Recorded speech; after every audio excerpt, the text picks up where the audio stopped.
ఇదిగో మన ఇంటి ముందు మనం. నువ్వు బాగా చదువుకో అమ్మా. రేపు ఇలాంటి ఇంట్లోనే నువ్వు సంతోషంగా గౌరవంగా బతికే రోజులు వస్తాయి తల్లి. బిడ్డ, మనకు సర్కారు ఇల్లు ఇస్తుందట. మన సర్పంచ్ సాబు ఇప్పుడే చెప్పిండు. ఇందిరమ్మ ఇళ్ల పథకం చెమ్మగిల్లిన పేదోళ్ల కళ్లకు ఒక నమ్మకం. థ్యాంక్ యూ ప్రజాప్రభుత్వం, మా కలల ఇంటిని నెరవేర్చినందుకు. ఇందిరమ్మ ఇల్లు ప్రతి కుటుంబానికి గౌరవంతో కూడిన ఆశ్రయం. ఇటు సినిమాలో కానీ మీడియాలో కానీ పూర్తి స్థాయిలో మార్పులు వచ్చాయి. కొత్త టెక్నాలజీని మనం అందిపుచ్చుకోవాల్సిన సందర్భం కూడా. ఐవి సుబ్బారావు గారికి, అలాగే వేదికను అలంకరించిన పెద్దలకి యాక్చువల్గా స్వామి గారు ప్రసంగించిన తర్వాత నేను రాసుకున్న 3 కాగితాల్లో 2 కాగితాలు వదిలేసాను. ఇంకా ఒక్క కాగితాన్ని ఇచ్చిన 15 నిమిషాల్లో కాస్త చెప్పడానికి ట్రై చేస్తాను. కామ్రేడ్స్,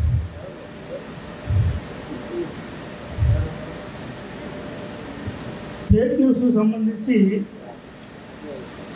చర్చ జరుగుతూ ఉంది. మనం జనరల్గా చర్చ అంటాం. చర్చను రివర్స్ చేసుకుంటే రచ్చ జరుగుతూ ఉంది ఎక్కువగా. అది అబద్ధానికి నిజానికి మధ్య జరిగే ఒక పోరాటంలా సాగుతుంది ఈ దేశంలో, ప్రపంచంలో. ఏది నిజం ఏది అబద్ధం అని తెలియని పరిస్థితుల్లో ఈ ఫేక్ న్యూస్ విచ్చలవిడిగా విశృంఖలంగా వ్యాప్తిస్తుంది. నిజం అబద్ధం అనేది అక్క చెల్లెలు. నిజానికి ఆ ఇద్దరు అక్క చెల్లెల్లో ఓ రోజు ఇంట్లో మాట్లాడుకుంటా ఉన్నారు. అబద్ధం చాలా తెలివైంది నిజానికి. అబద్ధం తన అక్క నిజంతో చెప్పింది, మనిద్దరం కలిసి స్నానం చేద్దాం, హాయిగా. ఈ కథ మీకు తెలిసే ఉంటుంది చాలామంది. మంచిగా ఎంజాయ్ చేద్దాం పదా అంది. నేను ఇప్పుడు స్నానం చేయలే అంది. లేదు చేద్దాం అక్క అంది. సరే అబద్ధపు చెల్లి చెప్తుంది కదా అని అక్క బాత్రూంలోకి వెళ్ళి ఇద్దరు పోయారు. స్నానం చేస్తున్నారు, ఆస్వాదిస్తున్నారు. ఇంతలో అబద్ధం ఏం చేసిందంటే నెమ్మదిగా బయటకు వచ్చేసింది. తలుపులు వేసేసి గడి పెట్టేసి. నిజానికి సంబంధించిన బట్టలు దుస్తులు బయట ఉన్నాయి కదా, అవి వేసుకుని బయటకు వచ్చేసి నేనే నిజాన్ని అనుకుంటూ ఊరంతా చెబుతా ఉంది. నిజానికి సంబంధించిన బట్టలు వేసుకుంది కదా, ఓహో ఈమె నిజం ఈమె నిజం అని అంతా నమ్ముతా వచ్చాడు. అసలు నిజం లోపల ఉండిపోయింది, నగ్నంగా ఉండిపోయింది. అదే నగ్న సత్యం. ఎట్టకేలకు తలుపులు బట్టలు కొట్టుకుని బయటకు వచ్చింది. ఆవేశంలో వీధుల్లోకి వచ్చింది, రోడ్డు మీదకి వచ్చింది. నేనే నిజాన్ని ప్లీజ్ నమ్మండి నమ్మండి అంటూ అరుస్తూ ఉంది. అందరు నవ్వుతూ ఉన్నారు. ఎందుకు? ఆమె నగ్నంగా ఉంది. అది నిజం పరిస్థితి. అబద్ధం ఏ రకంగా ఉంది? ఇక అబద్ధాన్ని ఓడించలేకపోయింది. నౌ ఫేక్ న్యూస్ కూడా దాని పరిస్థితి ఇట్టాగే తయారైంది. ఒకప్పుడు ఫేక్ న్యూస్ను కూడా వ్యాప్తం చేయడానికి, అంటే విశ్వవ్యాప్తం చేయడానికి చాలా కష్టపడాల్సి వచ్చింది. మీకు గుర్తుండే ఉంటుంది,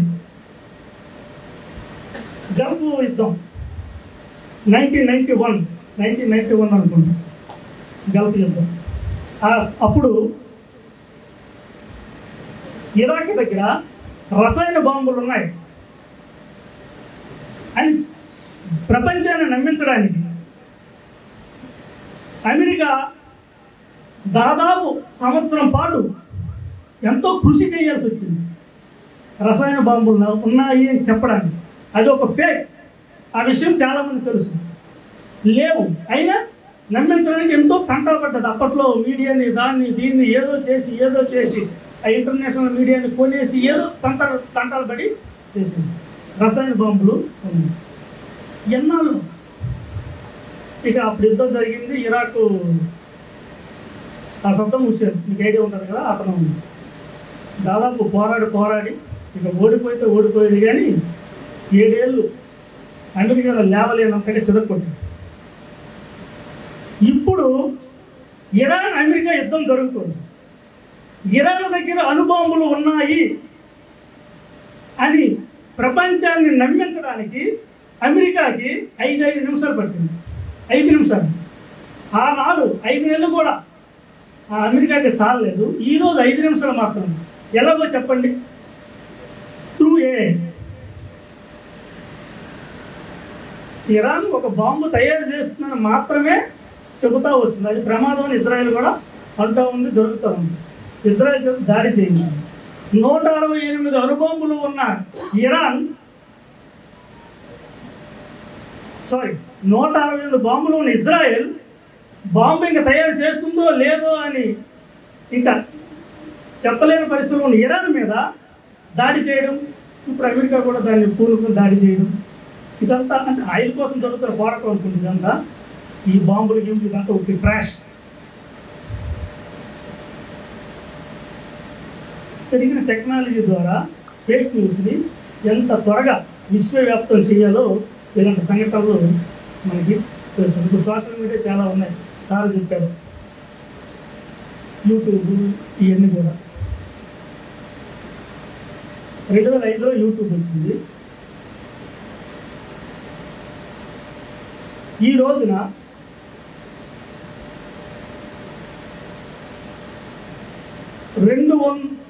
22 కోట్ల యూట్యూబ్ ఛానల్స్ ఉన్నాయి. ఈ రోజున 22 కోట్ల యూట్యూబ్ ఛానల్స్ ప్రపంచవ్యాప్తంగా.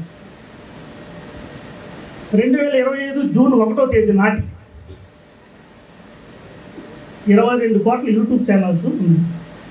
ఇది డిమాన్సేజ్ ట్యూబిక్ సంస్థల సర్వే ప్రకారం. ఇందులో యాక్టివ్గా అంటే కొన్ని అటు ఇటు మనం కూడా యూట్యూబ్ ఛానల్స్ పెడతా ఉంటాం. ఏదో ఆవేశంతో పెడతా ఉంటాం. వ్యూవర్స్ రాకపోయేసరికి అది అలాగా సబ్దుగా ఉంటుంది. ఇతర వేరే పనులు ఉంటాయి, అవి ఉంటాయి. ఏదో ఛానల్ అయితే ఉందనుకుంటాం కానీ అది నడవదు, చావు. అలా కొన్ని ఉండిపోతూ ఉంటాయి. ఈ రకంగా యాక్టివ్గా ఉన్న ఛానల్స్ సగం పైగా ఉన్నాయి. 10 మిలియన్ల సబ్స్క్రైబర్లు ఉన్న ఛానల్స్ కొన్ని లక్షల్లో ఉన్నాయి. ఇదంతా కూడా ఇంటర్నేషనల్ సంబంధించిన విషయం. ఈ యూట్యూబ్ యూజర్స్ 280 కోట్ల మంది యూట్యూబ్ యూజర్స్ ఉన్నారండి ఈ దేశంలో, ప్రపంచంలో. 280 కోట్ల మంది యూట్యూబ్ యూజర్స్.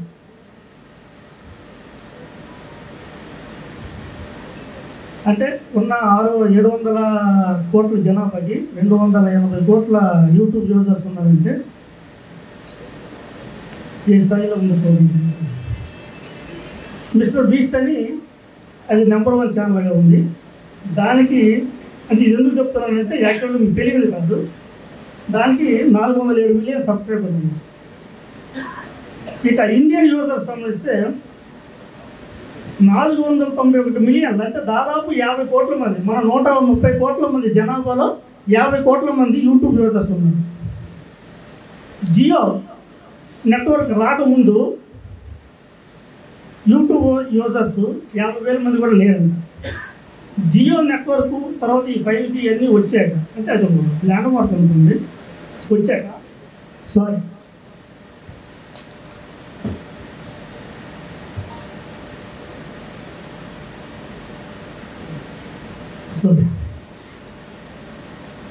అది ల్యాండ్ మార్క్ అనుకోండి. ఇప్పుడు 500 మిలియన్ యూజర్స్ దానికి వచ్చారు. అమెరికాలో 253, బ్రెజిల్లో 144, 3వ స్థానం. అంటే మన భారతదేశంలో #1. మన సురేష్ గారు చెప్పినట్టు యూట్యూబ్ యూజర్స్ మన భారతదేశంలో #1.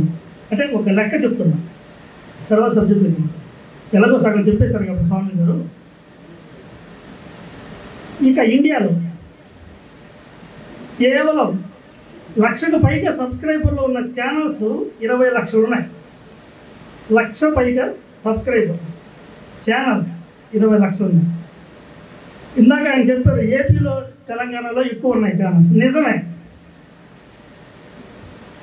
ఇక్కడ జనరల్గానే ఛానల్సే దాదాపు 5 లక్షలు ఉన్నట్టు అంచనా. ఇంకా దానికి లెక్కలేదు, ఒక అంచనా మాత్రమే. ఒక ఏపీ దీంట్లో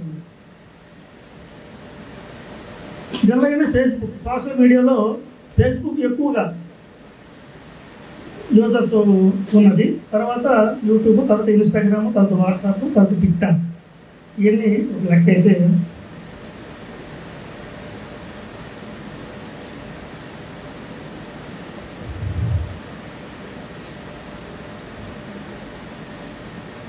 అత్యధికంగా ఫేక్ న్యూస్ని వ్యాప్తం చేస్తున్న సోషల్ మీడియా మాత్రం ఎక్స్, ట్విట్టర్. పూర్వం ట్విట్టర్, అది ఇప్పుడు ఎక్స్. యాక్చువల్గా యూట్యూబ్ ఇవన్నీ ఉన్నాయనుకోండి.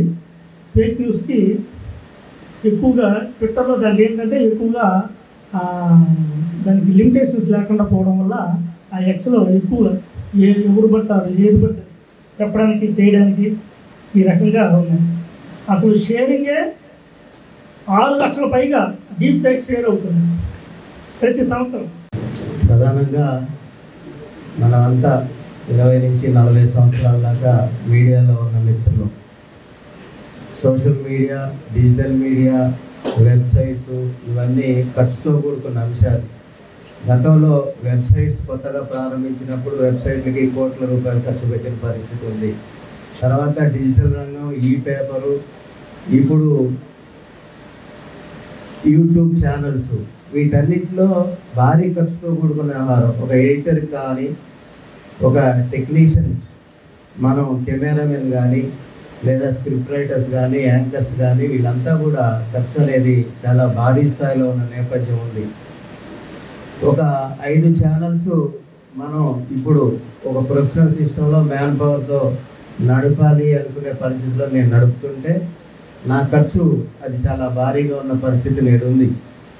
ఏఐ వాడుకోవాలి, లేదా ఒక యుద్ధం జరుగుతున్న క్రమంలో దానికి సంబంధించిన స్టోరీస్ మనం దాని మీద వేయాలి, లేదా యాంకరింగ్ పార్ట్ ద్వారా దాన్ని న్యూస్కి తీసుకెళ్లాలనే క్రమంలో చాలా ఖర్చుతో కూడుకున్న పరిస్థితి ఉంటుంది. ఆ విజువల్ ఎడిటింగ్ కానీ, ఒక సీనియర్ ఎడిటరు మన యూట్యూబ్లో ఒక 30 నుంచి 50 వేల దాకా ఖర్చు చేసి ఒక సీనియర్ ఎడిటర్ని మనం రిక్రూట్ చేసుకుంటే అతను మనకు కావలసిన రీతిలో వీడియోలు 3 లేదా 4 చేయగలుగుతాడు.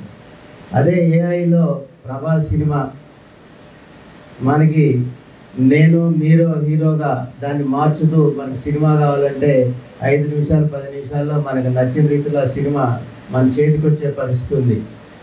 లిరిక్స్ కానీ, పాటలు కానీ, ఆ సినిమాలో మనమే హీరోలాగా కానీ, ఆ పాటలో మనమే హీరోలాగా కానీ కావాలంటే ఏఐలో మనకు 5 నిమిషాల్లోనే చేతిలోకి వచ్చే పరిస్థితి ఉంది.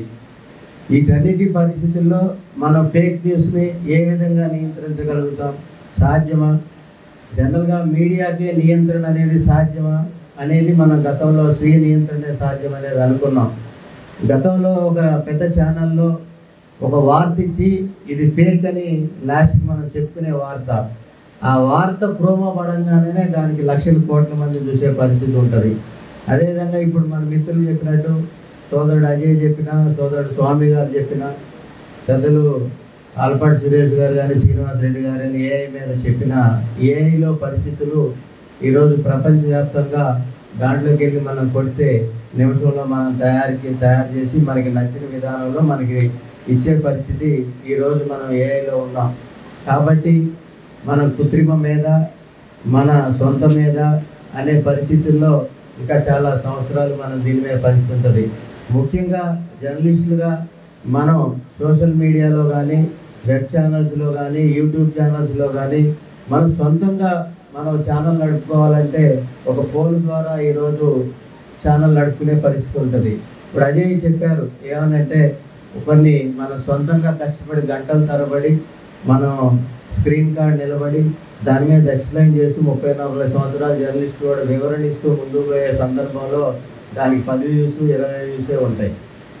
దానికి యూట్యూబ్లో ఉన్న సిస్టమ్ అల్గారిజం అనేది ఆ విధంగా ఉంది. యూట్యూబ్ కూడా మనల్ని గమనించుకుంటూ ముందుకు పోయే పరిస్థితి ఉంటుంది.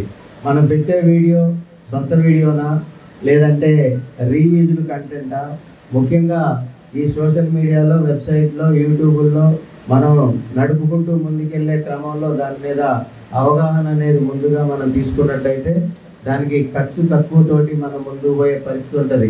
అదంతా కూడా ఏంటంటే యూట్యూబ్ ఛానల్స్లో టెక్నికల్ సిస్టంలో కూడా ఒక మాఫియా సిస్టమ్ ఇప్పటికే దాని మీద ఉంది. కొత్తగా ఒక జర్నలిస్ట్గా ఒక యూట్యూబ్ ఛానల్ పెట్టుకుంటే టెక్నికల్గా మీకు సపోర్ట్ చేసే సిస్టమ్ అనేది చాలా తక్కువగా ఉన్న నేపథ్యం ఉంటుంది. నీకు ఎగ్జాంపుల్ ఒక యూట్యూబ్ ఛానల్ పెట్టుకున్నాం, మనం టెక్నికల్గా దాన్ని జూమ్ సెటప్ చేసుకోవాలన్నా, మనం పీసీఆర్ మోడల్లో సెటప్ చేసుకోవాలన్నా, దానికి 50-60 వేలతో ఎక్విప్మెంట్ కొరకు దాన్ని నడుపుకోవాలన్నా కూడా దానికి టెక్నికల్ సపోర్ట్ చేసే సిస్టమ్ మార్కెట్లో చాలా తక్కువగా ఉంది. వీటన్నిటి మీద నేను గత 7-8 నెలలుగా అబ్జర్వ్ చేస్తూ ముందుకు పోతున్న నేపథ్యం ఉంది.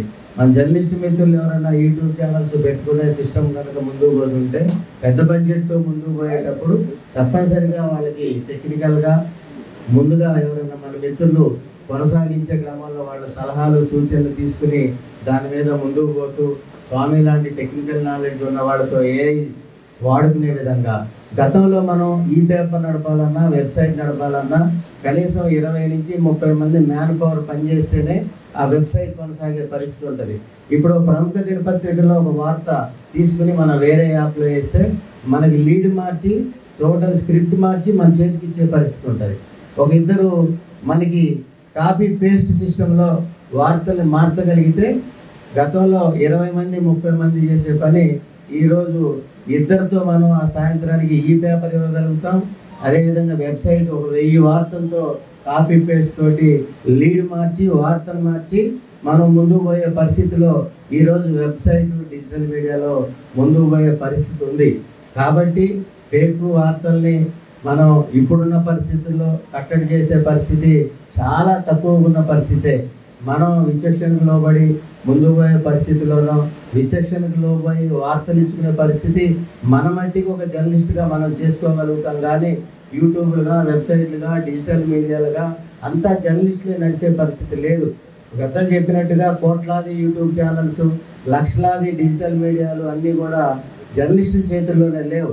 ఎవరికి కావాల్సిన నాయకత్వం మన వార్డులో చూసే నాయకులకు కూడా వాళ్ళకు సోషల్ మీడియా ఉంది, పార్టీల వారీగా సోషల్ మీడియా ఉంది, నాయకత్వాల వారీగా సోషల్ మీడియా ఉంది, కులాల వారీగా, మతాల వారీగా, వర్గాల వారీగా ఈరోజు సోషల్ మీడియాలో ప్రతి వారికి ఒక స్థానం కల్పించుకుంటూ క్రియేట్ చేసుకుంటూ ముందుకు వెళ్తున్న పరిస్థితుల్లో సమాజంలో ప్రధానంగా యూట్యూబ్ ఛానల్స్, సోషల్ మీడియాలో జర్నలిస్టుల పాత్ర ఎంత ఉందో దానికి 100 రెట్లు ఎక్కువగా సోషల్ మీడియాలో ఇతరులు ప్రవేశించారు.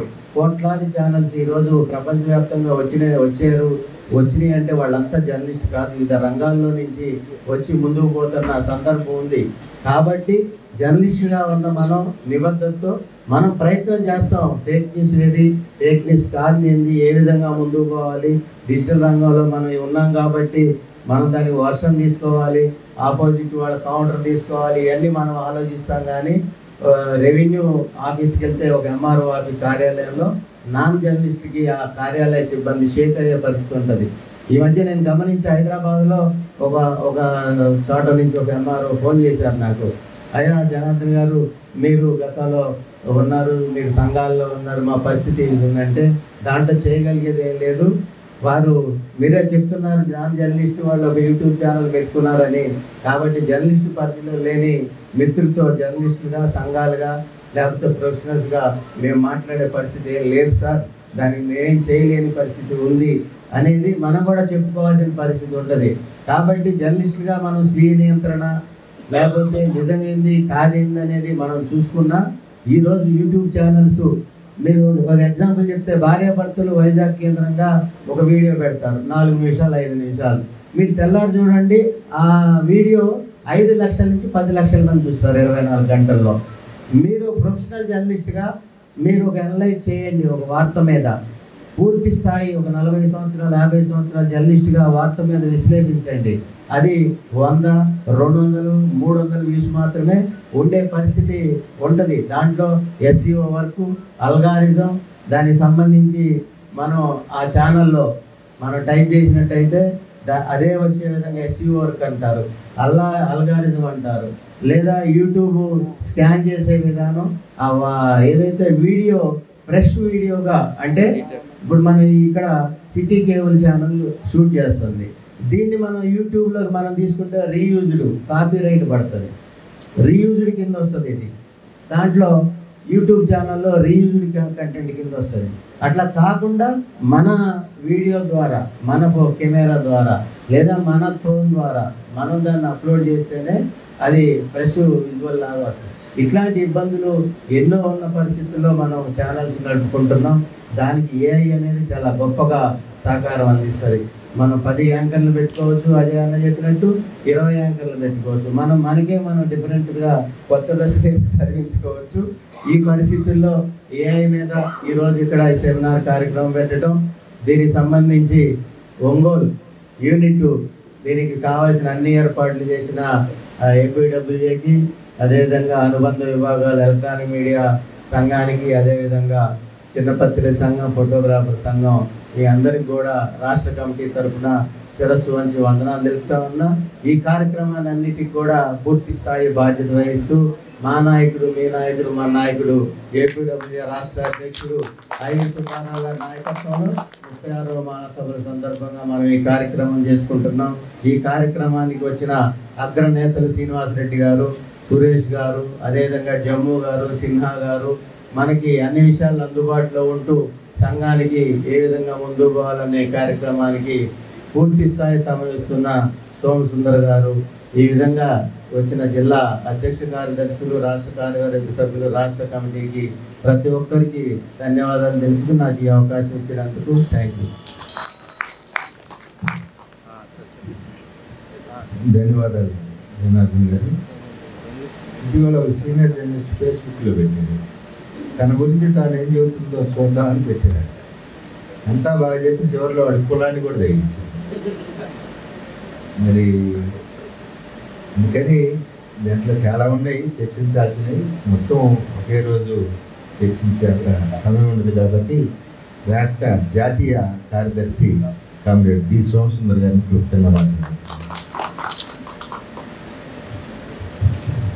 అందరికీ నమస్కారం. ఈ సెమినార్ పెట్టాలన్నప్పుడు ఒక నెల క్రితం అనుకున్నాం.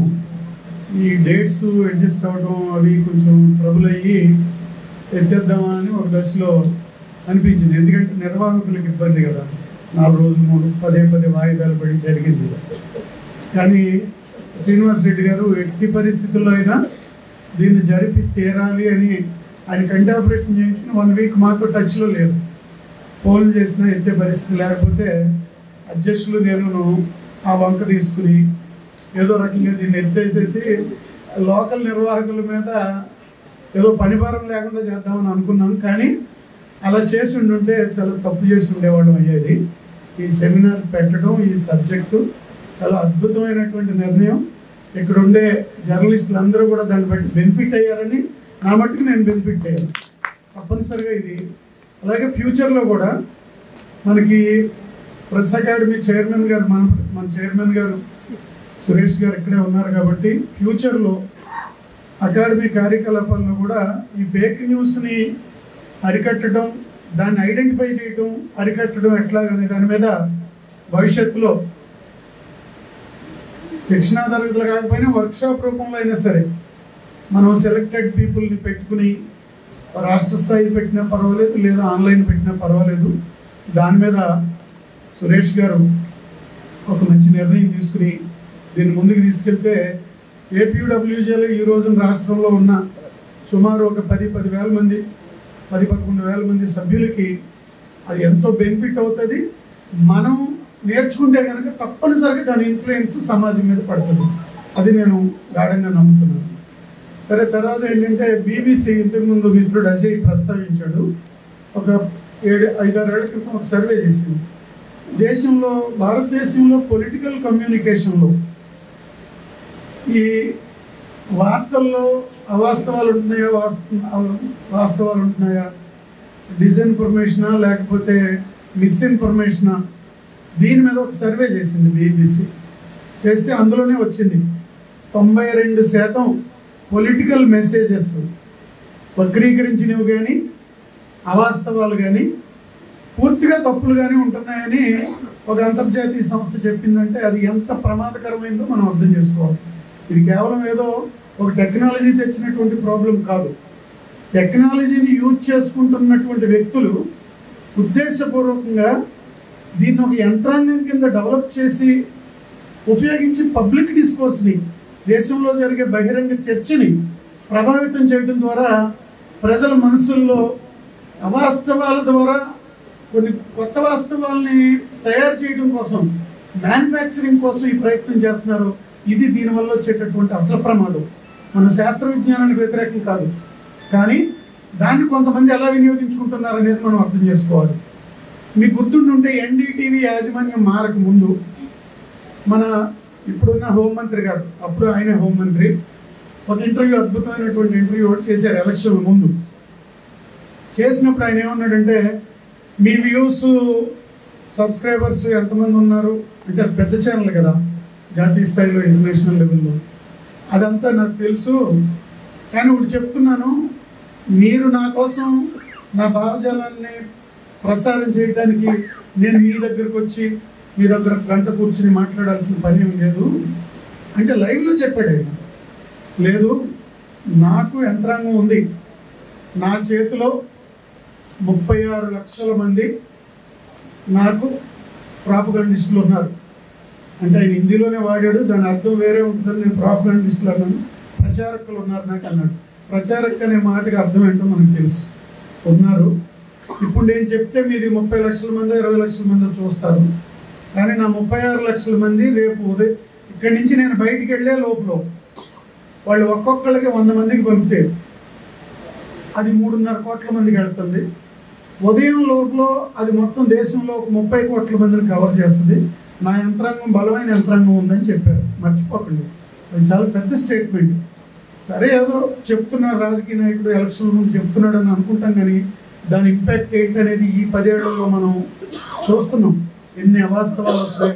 మొన్న కూడా మనకి సైనిక చర్యలు జరిగినాయి పాకిస్తాన్కి, ఇండియాకి. ఛానళ్ళు అన్నీ కూడా ప్రసారం చేసినవి అన్నీ కూడా మిసైళ్ళు వెళ్ళిపోవటం, డ్రోన్లు వెళ్ళిపోవటం, ఇదంతా కూడా ఫేక్ వీడియోలు. ఫేక్ వీడియోలు కూడా కాదు, ఏఐ సృష్టించినటువంటి కొన్ని. లేదు, వీడియో గేమ్స్ ఏదో విమానం వెనకాల క్షిపణి వెళ్ళిపోతున్నట్టు, అది కూల్ చేస్తున్నట్టు, ఇట్లాంటివన్నీ చూపించారు కదా. వాళ్ళేం సరిహద్దులు దాట్లా, వాళ్ళ సరిహద్దుల్లో వాళ్ళు ఉన్నారు, మన సరిహద్దుల్లో మనం ఉన్నాం. సరిహద్దుల్లో 2 పక్కల మోహరించి వాళ్ళు పంపించారు. It's a limited military action, it's not a full scale war. కానీ ఛానళ్ళు చూపించింది ఏం చూపించినాయి, అదొక ఫుల్ స్కేల్ వార్ అయినట్టు, ఏదో ఆ నగరం ధ్వంసం అయిపోయినట్టు, ఇది స్వాధీనం అయిపోయినట్టు, తర్వాత ఏమో ఆ దేశపు ప్రధానమంత్రి ఏమో అండర్ గ్రౌండ్లోకి వెళ్ళిపోయినట్టు, సైనికాధికారి పరారైపోయినట్టు. ఆయనే నిన్నగా మొన్న ట్రంప్ తోటి విందు భోజనం తీసుకున్నాడు, మర్చిపోకండి. అంచేత ఈ ప్రచారాలు ఇవన్నీ చేయడం ద్వారా పబ్లిక్ మైండ్ మీద వాళ్ళు రిజిస్టర్ చేయదలుచుకున్నది ఏంటి అంటే, ఒక ఎజెండాని ముందుకు తీసుకెళ్ళడం కోసం వాళ్ళు దీన్ని ఉపయోగిస్తున్నారు. మనకు కూడా ఏంటంటే కొంచెం చాలా డీటెయిల్స్ అంకిల్ అజయ్ చెప్పాడు. గుర్తుంచుకోండి, 110 కోట్ల మంది దగ్గర మొబైల్ ఉంది ఇండియాలో. ఇప్పుడు నేను లేటెస్ట్ ఫిగర్ చెప్తున్నాను, 110 కోట్ల మంది దగ్గర మొబైల్ ఉంటే అందులో సుమారు ఒక 60 కోట్ల మంది దగ్గర 157 ఎన్నో ఉన్నది, వాళ్ళ దగ్గర ఇంటర్నెట్ ఉన్న మొబైల్ ఉంది. సో మీరు ఇంటర్నెట్ ఉన్న మొబైల్ ఓపెన్ చేస్తే మీకు వచ్చే వార్తలన్నీ కూడా ఎట్లంటే, మీరు అందరూ చూస్తుంటారు. ఒక వార్త చెప్తున్నాను అంటే సమాజాన్ని ఎంత అజ్ఞానంలో ఉంచుద్ది అనే దానికి ఈ ఒక్క వార్త ఉదాహరణ. నా సేవా సహచరుడు సుధీర్, అతని కుటుంబ సభ్యులు రోడ్డు మార్గం ప్రమాదంలో చనిపోయారు. వాళ్ళు 4 చనిపోయారు కాబట్టి ఇన్ని కిడ్నీలు అందుబాటులో ఉన్నాయి. ఎవరికైనా అవసరం వద్దని దీన్ని పంపిస్తున్నాం, ఈ ఫోన్ నెంబర్లకు కాంటాక్ట్ చేయండి అనే ఒక ఇది చూసారా? ఎప్పటి నుంచి తిరుగుతుందో చెప్పండి. ఇందాక స్వామి గారు చెప్పారు, చిన్నపిల్లాడిని ఎత్తుకెళ్ళిపోతే రోజు వాడు స్కూల్కి వెళ్తా ఉంటే బలవంతంగా పట్టుకొచ్చి చెప్తున్నారు. ఈ సేవ సుధీర్ అనే అందులో నంబర్లు ఇచ్చారు కదా. నేను ఇక్కడ అడుగుతున్నాను, ఎవరైనా ఆ నెంబర్లకు ఫోన్ చేసి అందుబాటులో ఉందని అడిగారా చెప్పండి. ఇక్కడ ఉన్న ఆడియన్స్ని అడుగుతున్నాను. ఏ ఒక్కరైనా సరే. అంటే మనమే ఎంతో కొంత సామాజిక బాధ్యత ఉన్నవాళ్ళం అందుకు కింద ఇచ్చిన నెంబర్కి ఫోన్ చేయడానికి ఇష్టపడకుండా మనం కూడా అరే పాపం కిడ్నీ ఎవరికైనా ఉపయోగపడదులే అంటే మనకు ఒక కన్సర్న్ ఉంది, కిడ్నీ పేషెంట్కి ఒక కిడ్నీ అందాలి అని. అందుకని దాన్ని మనం కూడా మనకు తెలుసున్న గ్రూపుల్లోకి ఫార్వర్డ్ చేసాం. కానీ ఒకటి గుర్తుంచుకోండి, కిడ్నీ మార్పిడి అనే దానికి పెద్ద ప్రోటోకాల్ ఉంది. ఎవడు పడితే ఆడు వాట్సాప్లో పెడితే ఆడు వేసేస్తే డాక్టర్ కిడ్నీ మార్చేయడు. దానికి చాలా పెద్ద ప్రోటోకాల్ ఉంది, ఒక లిస్ట్ ఉంటుంది, ఆ వరుస క్రమంలో ఉంటారు. వాళ్ళ పేరెంట్స్ ఒప్పుకోవాలి, వీళ్ళ పేరెంట్స్ ఒప్పుకోవాలి, అది చుట్టాలు అయి ఉండకూడదు, బయట వాళ్ళు అయి ఉండకూడదు, డబ్బుగా అమ్మకూడదు. ఇన్ని ప్రోటోకాల్స్ ఉన్నాయి. ఉంటే అది మానేసేసి ప్రతి 3 నెలలకి ఏదో ఒక గ్రూపులో సుధీర్ కుటుంబం యాక్సిడెంట్లో చచ్చి బ్రెయిన్ డెడ్ అయిపోతే ఉన్న కిడ్నీల గురించిన వార్త 10 ఏళ్ళ నుంచి తిరుగుతుందండి, 10 years నుంచి తిరుగుతుంది. అది ఎంత అన్యాయం అండి. ఈ సమాజంలో కిడ్నీల గురించి మనకు అవగాహన లేదు. ఎవడో పిటిషన్ పెడతా ఉంటే దాన్ని ఫార్వర్డ్ చేయడానికి మనకి ఇది లేదు. కొత్త గుర్తుంచుకోండి, ఆయన టెక్నాలజీ గురించి చెప్పారు, అదంతా ఓకే. కానీ మీరు ఒక్కటే గుర్తుంచుకోండి, మీకు వచ్చిన మెసేజ్ అంటే బండ గుర్తు చెప్తున్నాను నేను, రోజువారీ జీవితంలో పైన ఫార్వర్డెడ్ మెనీ టైమ్స్ అని ఉంటే కనుక తప్పనిసరిగా దాన్ని అనుమానించాల్సిందే. అంత గొప్ప మనం ఏదో పెట్టేస్తే ఫార్వర్డ్ చేసేస్తారా లక్షలాది మంది? మనం ఏదో పెడతాం, మన ఏపీడబ్ల్యూ తరఫున ఏదో మెసేజ్ పెడతాం, లక్షలాది మందికి వెళ్ళిపోద్దాం ఫార్వర్డెడ్ మెనీ టైమ్స్. ఎప్పుడైనా సరే ఒక మెసేజ్ పైన ఫార్వర్డెడ్ మెనీ టైమ్స్ ఉందంటే ఉద్దేశపూర్వకంగా ఒక ఎజెండా కోసం ఒక దాన్ని వ్యాప్తి చేయడం కోసం దాన్ని విడుదల చేస్తున్నారు అని అర్థం. ముందు అది చూసుకోండి. అది ఉంటే ఇంక మీరు ఓపెన్ చేయక్కర్లా, చదవక్కర్లా, వీళ్ళు ఒక పార్టీ వాళ్ళు ఎవరో పని కట్టుకుని చేస్తున్నారు అని మీరు అర్థం చేసుకోవచ్చు. దాన్ని మీరు ఫార్వర్డ్ చేయకండి. అప్పటికే మెనీ టైమ్స్ ఫార్వర్డ్ అయిందని మీరు ఎందుకు ఫార్వర్డ్ చేయటం చెప్పండి. అందువల్ల మనం సురేష్ గారు చెప్పింది అద్భుతమైన మాట ఏంటంటే మానవ మేధే గొప్పది. మన ఇంగిత జ్ఞానం, మన వివేకం మనం ఉపయోగించుకుంటున్నామా లేదా?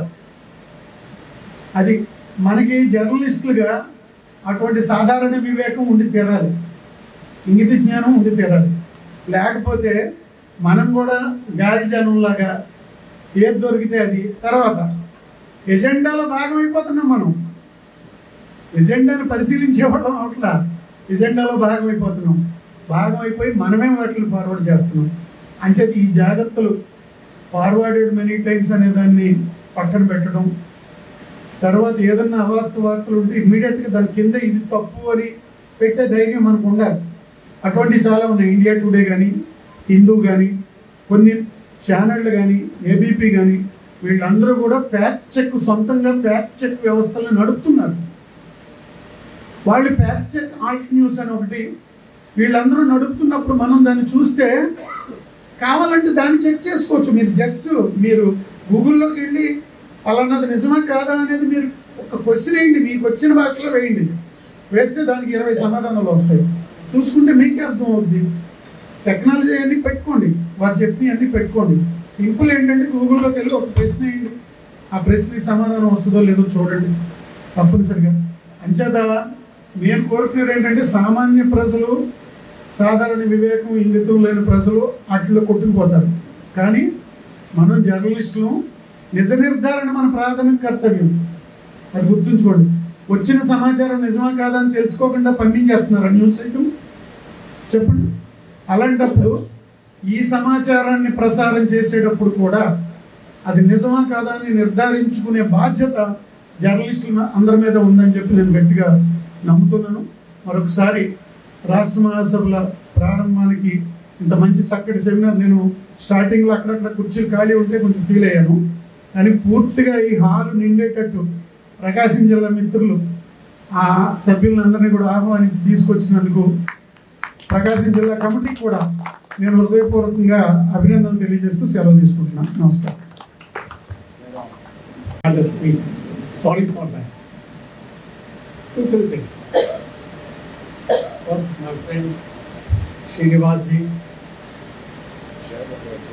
Abu ji, Om Sundar ji,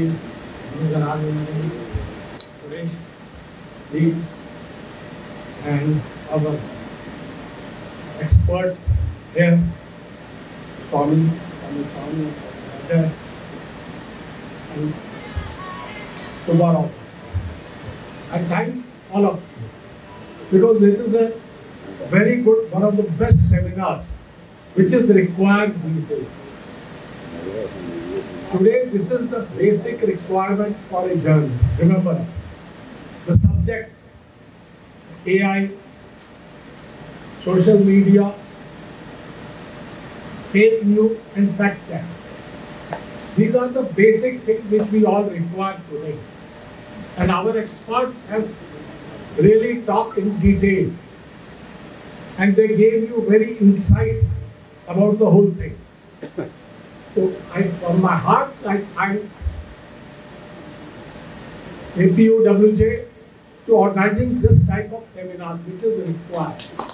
Today the union has to do this type of job. Our skill development. We require our skill to be developed. And remember, when we talk about AI, artificial intelligence, what Comrade Suresh has said in the beginning, it is created by our minds. But our mind is not created by AI. And journalists are intellectuals. Always remember, why we say we are journalists. When we claim we are journalists, we are different from others. Because we are intellectuals. We work from our mind. So we have to think of that. AI, social media, they all are tools. We got a lot of tools to develop our skills in our fields. Use it. Nobody says don't use it. Use it. But use with your mind. That is one of the very basic things. If you are using technology without using your mind, that technology will harm you. Ultimately, you are going to be loser somewhere. Because no technology can go beyond a human mind. Remember it. So that is very important. Second thing is social media. When we talk about social media, Facebook, WhatsApp, Twitter, Instagram, and number of other platforms are there. They really help journalism basically. The independent journalism has standing because of these social media. Wherever the authorities, the government try to control media, because everywhere they tried. When they try to control media, the main media, the social media give a platform. And same another chairman of the Andhra Pradesh Press Academy and president of the APUWJ, Subbarao ji, Somsundar ji, and to expert on the AI. This such a good seminar. तो मैं कहना चाहता हूँ कि इस मामले में हमारे जो नेशनल प्रेसिडेंट हैं श्रीनिवास रेड्डी जी, उनकी अहम भूमिका रही है। पहले सेमिनार होना था, फिर बीच में टल गया, फिर दोबारा यही हुआ कि ये सेमिनार होगा। तो इसके लिए मैं जो हमारे आंध्रा के दोस्त हैं, हमारी यूनियन है, और श्रीनिवास रेड्डी जी, उनका अहम भूमिका रही है, अहम रोल रहा है। इसके लिए मैं चाहता हूँ, उनका धन्यवाद करना चाहता हूँ। मैं चाहता हूँ कि ऐसे सेमिनार जो पूरे देश में होने चाहिए, हमारी ऑर्गेनाइजेशन को करवाने चाहिए, ताकि जो हमारे लोग हैं, हमारे मेंबर्स हैं, वो समझ सकें कि क्या आर्टिफिशियल इंटेलिजेंस है, कैसे हमने आगे बढ़ना है। जब हम बात करते हैं कि मैं कहना चाहता हूँ कि हम बहुत क्रिटिकल दौर से गुजर रहे हैं। बिग चैलेंज है। एक तरफ हम देखते हैं कि दुनिया में क्या हो रहा है, इजराइल से जो फलस्तीन की वार शुरू हुई थी, अब ईरान, अमेरिका और इजराइल की वार शुरू हो चुकी है। इसमें आगे फ्यूचर कैसा होगा, हम इसको कैसे देखें, क्या हो रहा वर्ल्ड में, ये एक मामला है। दूसरा, जो हम सोशल मीडिया की बात करते हैं, फेक इंटेलिजेंस की बात करते हैं, आर्टिफिशियल इंटेलिजेंस की बात करते हैं, सोशल मीडिया में पिछले दिनों पंजाब में क्या हुआ, जो वल्गर कंटेंट है उसकी बहुत परमार हुई। तो एक वुमेन थी जो इसको प्रमोट कर रही थी, उसका मर्डर हो गया। तो पंजाब में एक डिबेट छिड़ी कि ये क्या तरीकाकार है, अगर कोई गलत काम कर रहा है तो उसका सिर काटने से ऐसे मसले थोड़ी हल होंगे, इसके लिए फाइट करना चाहिए, ये तरीकाकार नहीं है। जो मारने वाला था, कत्ल करवाने वाला था, वो विदेश में भाग गया, ऐसा कुछ भी हम देखते हैं। तो ये बहुत बड़ी, हमारे लिए बहुत बड़ा चैलेंज है कि हम इसको कैसे फाइट आउट करें। तो हम जितने हमारे लोग हैं, हमारे मेंबर हैं, हम उनको जितना ही इस मामले में स्टेट करेंगे, उनका जो लेवल है बढ़ेगा, उसी के साथ हम आगे बढ़ सकेंगे। एक बात और जो मैं कहनी चाहता हूँ कि नेक्स्ट 2-3 दिन में 25 जून देश में इमरजेंसी लगी थी, उसके बारे में उसके 50 साल मनाए जाएंगे। लेकिन अब देश में क्या हो रहा है, अब देश में बिना डिक्लेयर किए हुए इमरजेंसी है। कुछ लिख देते हैं लोग, प्रोफेसर है, हरियाणा से प्रोफेसर थे, उन्होंने लिखा है कि देश में क्या हो रहा है, कैसे मेजॉरिटेरियन का राज बनाया जा रहा है, कैसे हमारे सेकुलर देश को किधर को धकेला जा रहा है। उन्होंने लिखा तो उनके खिलाफ केस दर्ज किया और जेल में फेंक दिया, उसको सुप्रीम कोर्ट से बेल मिल गई। लेकिन एक कमेटी बना दी कि ये चेक करे, పత్రికలకి విశ్వసనీయత తగ్గిపోయింది, ఎలక్ట్రానిక్ మీడియాకి విశ్వసనీయత తగ్గిపోయింది. సోషల్ మీడియాలో కొంతకాలం క్రితం మంచి వార్తలు వస్తున్నాయి, త్వరగా వస్తున్నాయి అని భావిస్తున్న తరుణంలో మిస్యూజ్. పంజాబ్లో జరిగిన ఘటనని హిందీలో చెప్పాడు, ఒక అమ్మాయి ఇట్లాగే చేస్తే కొట్టేశారు, చంపేశారు. చంపటం తప్పేగా, కానీ ఇంత తప్పుడు వార్తలు రాసేయడం చేస్తే ఏమైంది అనే వాళ్ళు కూడా ప్రశ్నిస్తున్నారు. అందుకని ఈ సోషల్ మీడియాని మనం ఇప్పుడున్న పరిస్థితుల్లో వాడుతున్న తీరును సత్యం అసత్యం అని చెప్పి మనం తెలుసుకోవడానికి టూల్స్ ఉన్నాయి.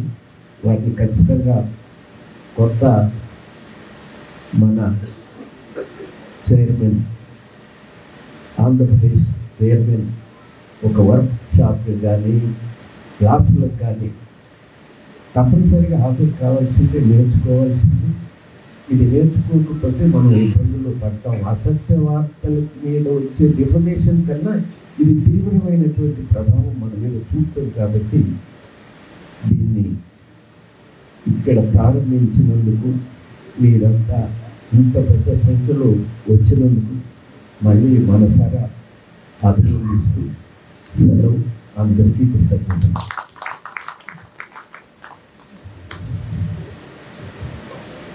ప్రధానంగా శ్రీనివాస్ రెడ్డి గారికి రాష్ట్ర కమిటీ తరఫున మనం ప్రత్యేకంగా ధన్యవాదాలు చెప్పాలి. కంటి ఆపరేషన్ చేయించుకుంటే ఇక్కడ గెస్ట్ తేదీకి మార్పుతోటి క్యాన్సిల్ చేసేసి 25-26 మహాసభకి వెళ్ళిపోయి సిన్హా గారికి, బలవేంద్ర గారికి రేపు వచ్చే ఫ్లైట్ టికెట్స్ పెట్టాం. ఆ సమాచారం ఇవ్వకపోతే బాగుంటుందని సారే పంపిస్తే చూసి అలా మీరు అనుకున్నారు, సెమినార్ పెట్టాలి, యూనియన్ ప్రతిష్టకు చాలా మంచిది, జర్నలిస్టులు ఇప్పుడు అవసరం, మళ్ళీ వాళ్ళ టికెట్లు క్యాన్సిల్ చేసి మళ్ళీ ముందుకు టికెట్లు పెట్టేలా మనం పెట్టాం. ఇంత గొప్ప తరహాలో, ఇంత గొప్పగా ఈ విజయవంతంగా దీన్ని మనం నిర్వహించగలిగాం. మన యూనియన్, రాష్ట్ర యూనియన్కి, ఏపీడబ్ల్యూజేకి దేశవ్యాప్తంగా వస్తుంది. ఇలాంటి కార్యక్రమాలు మనం కొనసాగిద్దాం. విజయవాడ, వైజాగ్, తిరుపతి లాంటి నగరాల్లో, అనంతపురం నగరాల్లో కూడా ఇది మన ద్వారా పెద్ద పెద్ద నగరాల్లో ముందు ఏర్పాటు చేసి ముందుకెళ్దామని తెలియజేస్తూ చివరిగా జిల్లా అధ్యక్షులు రమణ గారు వందన స్వామి.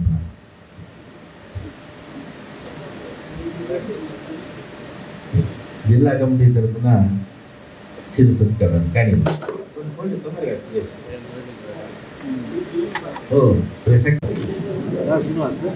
జిల్లా కమిటీ సభ్యులందరూ పైకి రండి దయచేసి పైకి. అదేవిధంగా మన యూనియన్ సీనియర్ నాయకులు, ఐజేయు కార్యదర్శి, కార్యవర్గ సభ్యులు,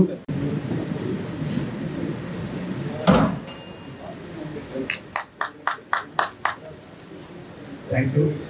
అదేవిధంగా ఐజేయు సెక్రటరీ జనరల్ బలవేంద్ర సింగ్ గారికి చిరు సత్కారం.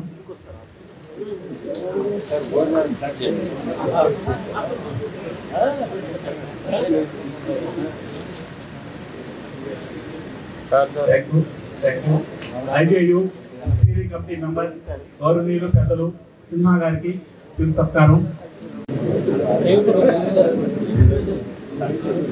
అదేవిధంగా ఈ సెమినార్కి మనం తెలంగాణ హైదరాబాద్ నుంచి వచ్చిన నరసింహస్వామి గారు మంచి చక్కటి సందేశం ఇచ్చారు. మన స్వామి గారికి కూడా చిరు సత్కారం. దయచేసి అందరికీ భోజనాలు ఏర్పాటు చేయడం జరిగింది. వచ్చిన 10 వారు ఇక్కడ భోజనం చేసి వెళ్ళవలసిందిగా కోరుతున్నాం. అదేవిధంగా రేపు ఉదయం 10 గంటలకి విష్ణుప్రియ కన్వెన్షన్ హాల్లో మన యూనియన్ రాష్ట్ర మహాసభ ప్రారంభమవుతుంది. ఈ సభలో కూడా అందరూ పాల్గొని రాష్ట్ర మహాసభల్ని అందరూ జయప్రదం చేయవలసిందిగా మనస్ఫూర్తిగా కోరుకుంటూ, అదేవిధంగా ఏపీడబ్ల్యూజే ప్రధాన కార్యదర్శి మన చంద్రు జనార్దన్ గారికి చిరు సత్కారం. అదేవిధంగా మా విశాలాంధ్ర ఎగ్జిక్యూటివ్ ఎడిటర్ కోన అజయ్ బాబు గారికి చిరు సత్కారం. Thank you sir, thank you మన గెస్టులు. అదేవిధంగా ఐజేయు సెక్రటరీ డి సోమసుందర్ గారికి కూడా చిరు సత్కారం. థ్యాంక్ యూ సార్ అందరినీ.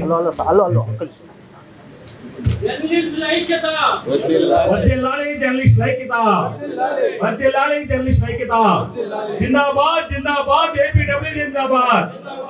కమలా వంద తప్పడా.